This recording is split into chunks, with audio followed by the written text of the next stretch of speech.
How you guys doing? Welcome back to BP's Pro Wrestling Corner right here on YouTube. Ladies and gentlemen, this is your July 9th Smackdown review. What a way to start the show tonight.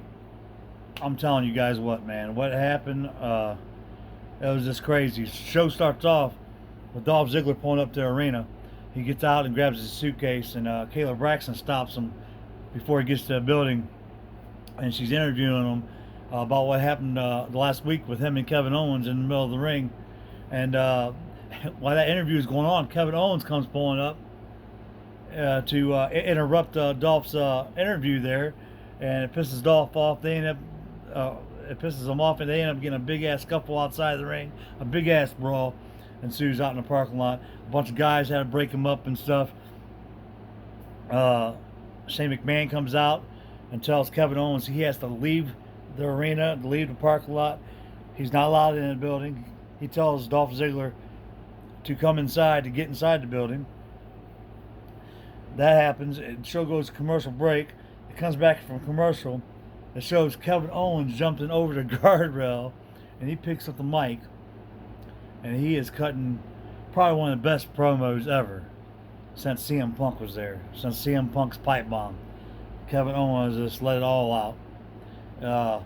This guy, I'm telling you what, he's phenomenal on the mic. He's phenomenal in the ring. I love Kevin Owens. He's great worker. But yeah, it was so funny, the things he was saying. You know, he's telling the people that and Shane that I don't know why you're out here now, wrestler. All you're doing is taking up time. You know what I'm saying, coming out here telling everybody you're the best in the world and blah blah blah, and taking up other wrestlers' time. Asuka, Buddy Murphy, Shinsuke, all these other wrestlers. He starts naming off. He says that Shane's just taking time away from them, which is true. You know, because he has to be out there. He has to be in the main event, best in the world. But anyway, again, Shane comes out there. He makes him cut his mic off. He tells Kevin Owens to leave. He has to leave. You know, and so you know that happens. They cut back to a commercial break, and the first match is Finn Balor, the Intercontinental Champion. It's a non-title match against Shinsuke Nakamura. You know, that was a great match. All in all, they were fighting back and forth and stuff. At one time, it seemed like Shinsuke wanted to win this match by countout.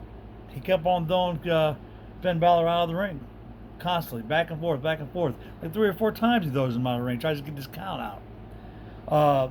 Finally, Finn Balor jumps back in the ring one last time, not before Shinsuke gave him a Kinshasa outside the ring, throws him into the steps.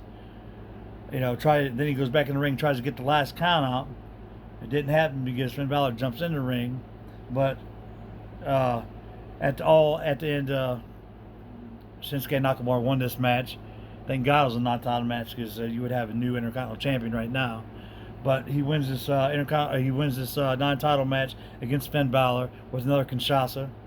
You know, it pins him 1, 2, 3. You know, so after that happened, you know, they went to another commercial break. Then when they come back, they have Bayley and Nikki Cross on the screen talking about you know, their Extreme Rules thing. Then finally they get him out to the ring, because now they want to sign this contract.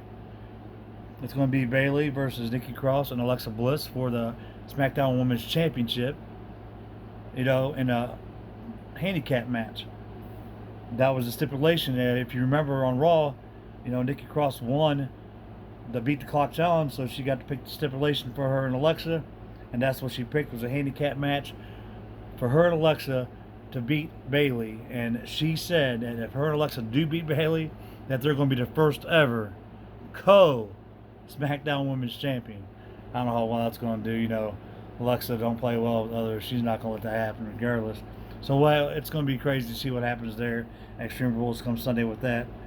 You know. But then, after that, you know, the next match was a triple threat match. It was a no disqualification match between Xavier Woods, Daniel Bryan, and Otis from Heavy Machinery. This match was entertaining. You know, I love all 3 of these guys. They're great, especially Daniel Bryan. You know, his work is far, you know, just out of this world. You've seen him in ROH, Evolve Wrestling. You know, He's just awesome. I love Daniel Bryan. Good worker, whether he's a heel or a good guy, it don't matter. But anyway, this match went on. No disqualification match. They kept on fighting. Big E and Rowan and Tucker kept on trying to get involved in the match because there was no disqualification match. So what happened was the referee that ends up throwing Big E and Rowan and Tucker out, tells them they have to leave the arena, go backstage. So the referee throws them guys out. But as they were doing that, the match still continued with Daniel Bryan and Xavier Woods and Big E, or I'm sorry, not Big E, but Otis. And Otis ends up getting a victory. Amazing. Otis from Heavy Machinery ends up beating Daniel Bryan and Xavier Woods. Of course, he pins Xavier Woods, but that's what happened with that. So everybody wanted to know where the heck Aleister Black has been. Well, this is it. If you remember, a couple weeks back on Raw, somebody came and knocked on Aleister Black's door. Now, Aleister Black says that he's got an opponent for this Sunday at Extreme Rules. Well, they revealed this opponent last night on Smackdown. They revealed his opponent, who he's going to be, and it's none other than Cesaro. Aleister Black and him were on the screen talking back and forth. Aleister Black told Cesaro that he's going to end up beating his ass, basically, and he leaves. He gets up and walks out, and just leaves Cesaro just sitting there. But, yeah, so now we get down to the main event, ladies and gentlemen. Roman Reigns versus Dolph Ziggler. Because, of course, Shane McMahon made this match for Dolph Ziggler. He's pissed off. He wanted to get Kevin Owens in the main event for SmackDown. But, of course, Shane threw him out. Told him he had to leave the building. So Shane put Dolph Ziggler in a match with Roman Reigns to do Shane McMahon's dirty work, of course. So, anyway, so he made this match, Dolph Ziggler and Roman Reigns, but he also had himself, Drew McIntyre, and Elias, all three of them went out there to watch this match, basically to help out Dolph Ziggler, what the plan was. So, and of course, they are all trying to cheat and trying to, help Dolph out, trying to beat the heck out of Roman Reigns. And, what happens is, during the match, Roman Reigns ends up jumping over the top rope onto Drew McIntyre and Dolph Ziggler and Elias outside the ring. Dolph ends up moving out of the way, but he still hits Drew McIntyre and Elias. He goes to get up. When he gets up, Shane McMahon is in the ring, talking to the referee, yelling at the referee, and by the time Roman tries to get back to the ring, Dolph Ziggler kicks him with a super kick upside the face, knocks him down, and Dolph falls. So, all four of the guys are outside the ring with Shane still in the middle of the ring. While Shane's still in the middle of the ring, and Kevin Owens comes running back out, jumps the barrier, ends up giving Shane McMahon the stunner, knocking him out. He jumps back over the railing and leaves. Dolph Ziggler throws Roman Reigns back in the ring, and Roman's up against the ropes, and Dolph tries to give Roman the zigzag for the 1, 2, 3. Roman ends up holding the ropes. Dolph falls back, and of course Roman hits Dolph Ziggler with a spear. 1, 2, 3. Good night. The match is over. It was a great, entertaining match. I loved it. I love the fact that Kevin Owens jumped in there and got a little payback against Shane. It was great. It was funny. But yeah, it was great. Oh yeah, remember guys, this Saturday, 8 p.m. on the WWE Network, Evolve Wrestling has their 10th anniversary. You guys got to check that out. It's going to be amazing. I'm going to watch it. I'm probably going to end up giving you guys a review on that. So you guys check out Evolve Wrestling, because I'm telling you, this is where all these guys you love watching now came from. Your Adam Cole's, your Aleister Blacks, Drew McIntyre, Daniel Bryan, all these guys, even Kevin Owens, all these guys that from the Indies came from Evolve Wrestling. They wrestled one time or another at Evolve Wrestling.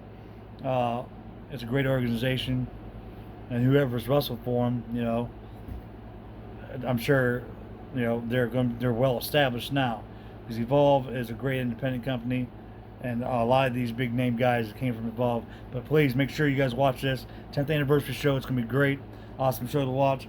Before I get off here and leave, guys, I have to give a shout out to one of my Facebook friends. His name is Lewis Jaden. He also runs a YouTube channel. You guys got to check it out. It's called Evolution of Pro Wrestling. Please go over there and show my man some love. Other than that, guys, thank you guys so much for watching my channel one more time. All you got to do is like, comment, share, and subscribe, please.